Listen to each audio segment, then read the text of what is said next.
I've often heard many people point out what appears to be the most massive, glaring contradiction in the entire Bible. The huge difference between the genealogy of Jesus in the Gospel of Matthew from the one in the Gospel of Luke. It isn't just a name or two. It's almost every name between King David and Jesus is totally different except for just two of them. What in the world is going on?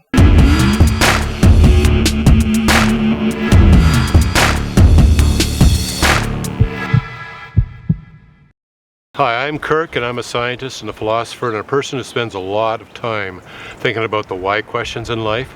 So if you're interested in discussions pertaining to God, science, and life, then please subscribe to my channel here where I'll be posting on a regular basis. You can also subscribe to my social media accounts, and the links are below.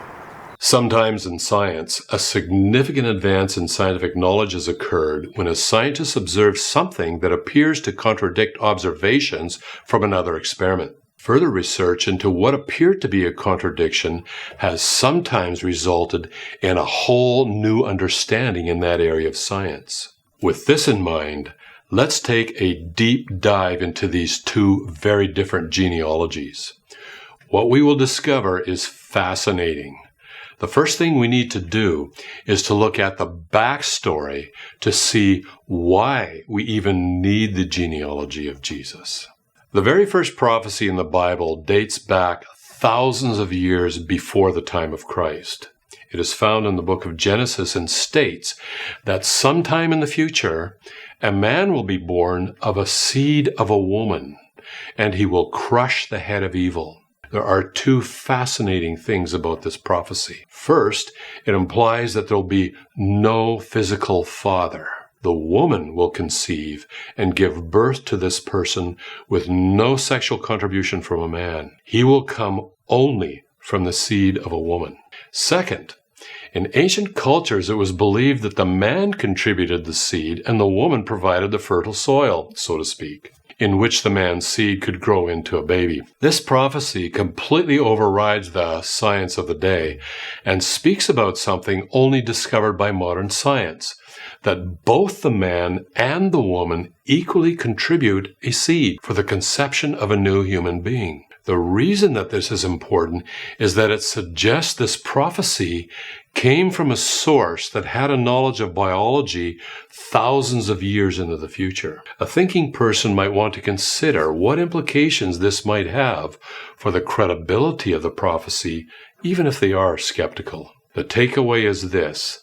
The very first prophecy of this prophesied Christ or Messiah shows that the genealogy of the woman will be essential since he will not have a biological father. If we fast forward 3,000 years, we observe more prophecies that state that this Messiah figure or Christ figure who will crush the head of evil will be heir to the throne of King David. Now, David ruled ancient Israel around 1,000 years before the time of Christ. So those prophecies established two things. First, that the Messiah or Christ would be a physical descendant of David, and second, that he would hold the rightful title to the throne of David. This is amazing because right there we see we are probably going to need two genealogies, not just one. Why is that? Well, first of all, the heir to the throne of David had to be, by cultural custom, one of the king's sons, usually the firstborn. For example, today Queen Elizabeth is on the throne of the British Commonwealth. Next in line to the throne is her firstborn son, Prince Charles. Then the next in line for the throne after Charles is his firstborn son, Prince William. After Prince William, it is his firstborn son, Prince George. Now, I should add that things are different for the title for the throne of England in that it doesn't matter whether the firstborn is a girl or a boy. So if Prince William's firstborn was Princess Charlotte, then she would have title to the throne of England after her father passed away. My point is that to know who has the rightful title to the throne of David, we will need a genealogy that traces who is in line for the throne of David for each generation. But remember the ancient prophecy that this person who will crush the head of evil will come from the seed of a woman, not a man. If we put that together with the prophecies that the Christ or Messiah will be a physical descendant of King David, then we will also need a genealogy of the mother of the Messiah to establish that she is a physical descendant of King David. And the genealogy of the mother will not likely be the same genealogy as that of the adoptive father of the Messiah who is in line for the throne of Israel. But both will be needed. But it gets even more interesting. Around 600 BC, King Jehoiachin, heir to the throne of King David, became a king for only a few months before he was captured by Nebuchadnezzar, king of Babylon. Because he was so evil, a prophecy was delivered to him and all Israel by the prophet Jeremiah, stating that none of his descendants would ever rule again on the throne of David. Some of the royal line were taken to Babylon, where they were castrated and served as eunuchs. Most of them were slaughtered several years later when Nebuchadnezzar had to recapture Jerusalem and decided that enough was enough. The only relation to the royal line that is mentioned as escaping all this was Ishmael, son of Nethaniah, who escaped Egypt, and we never hear of him again. This would have forced the Jewish leaders to find a totally different descendant of King David that was outside of the line that had just ended. So what is the implication for the genealogy of the Messiah? Here it is. Any family tree showing the line of heirs to the throne of David must show some sort of disruption after the reign of Jeconiah, where the new line of kings is started. So where did this new line of kings come from? We have a clue from the book of Zechariah, written about 80 years later after the original line of kings had ended. The prophet Zechariah received a prophetic message from God about the arrival of the Messiah at the end of human history, around the time of a great future battle known as Armageddon.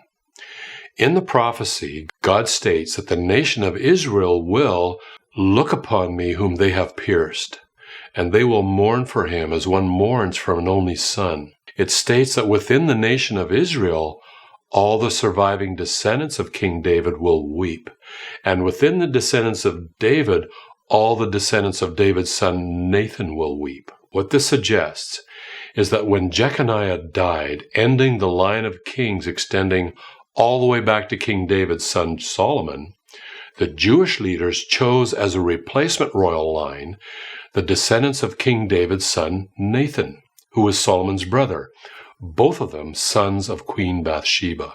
So what is the takeaway? By about 520 years before the time of Christ, we can see that two genealogies will be required for the Messiah.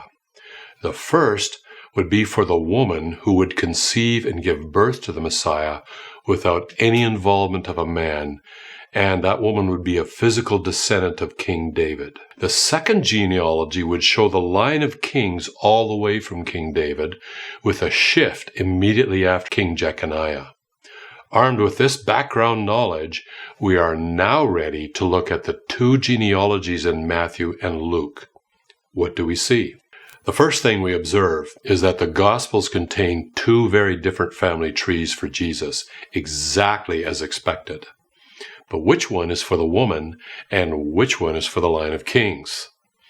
Very quick look reveals that the family tree listed in the Gospel of Matthew mentions King David, King Solomon, and goes all the way through to King Jeconiah, skipping over a few of the evil kings. So we see that this one lists the heirs to the throne of Israel, and it appears that the Messiah's stepfather Joseph is in that line of kings. Israel, however, was under Roman rule at the time, so the ancient line of kings was something best kept quiet about, kind of like Strider in The Lord of the Rings. The genealogy in Luke is very different, mentioning none of the kings of Israel after King David. We must draw the rather obvious conclusion that the Luke genealogy is not to establish any right to the throne, but to establish the genealogy of the mother of the Messiah as a physical descendant of King David, fulfilling the ancient prophecies that the Messiah would be of the seed of a woman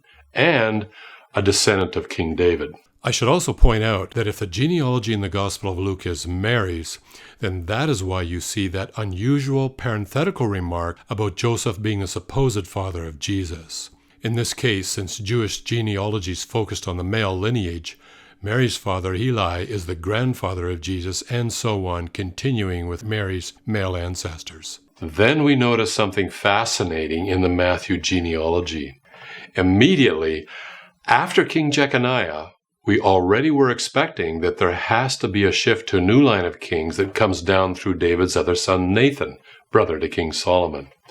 What we see in the Matthew family tree is that the next two names after Jeconiah also appear in the genealogy of Mary, which descends from Nathan. Jeconiah, therefore, having had all his sons killed or castrated and himself languishing in a Babylonian jail for the next 35 years, had to adopt a new heir to the throne, and we see that it is Shealtiel, a descendant of King David's son Nathan. Shealtiel then has a son called Zerubbabel, and he in turn has at least two sons, one named Abihud in the new line of the kings, and the other named Rissa, who becomes the ancestor of Mary, the mother of Christ. Furthermore, the genealogy of Mary goes all the way back to Adam. Why would that be? Because the mother of the Messiah, who will one day crush the head of evil, is the woman spoken of in the oldest prophecy of all that was given to Adam. Here's a case where what initially appears to be a huge contradiction actually leads to some major fascinating insights once we do an investigation into the backstory of the Messiah. Before even looking at the two genealogies in the Gospels, once we looked at the Old Testament background information, we would already expect two genealogies, one through the line of kings and one through a different line descending from King David. And we would expect something odd in the line of kings right after King Jeconiah. When we finally get to look at the Gospels, what we find is exactly what we would have predicted and expected from the background information. Without that background information, however, we would be left scratching our head at what appears to be a very legit contradiction. Unfortunately, many people are totally unaware of the backstory, and thus mistakenly conclude that it must be a contradiction, or they're forced to come up with some post hoc theory that significantly lacks in explanatory power. The key is the backstory. Well, I hope you enjoyed the video, or at least found it thought-provoking. And if you did, please share it, or you can leave a comment in the section below. And also, don't forget to hit the like button.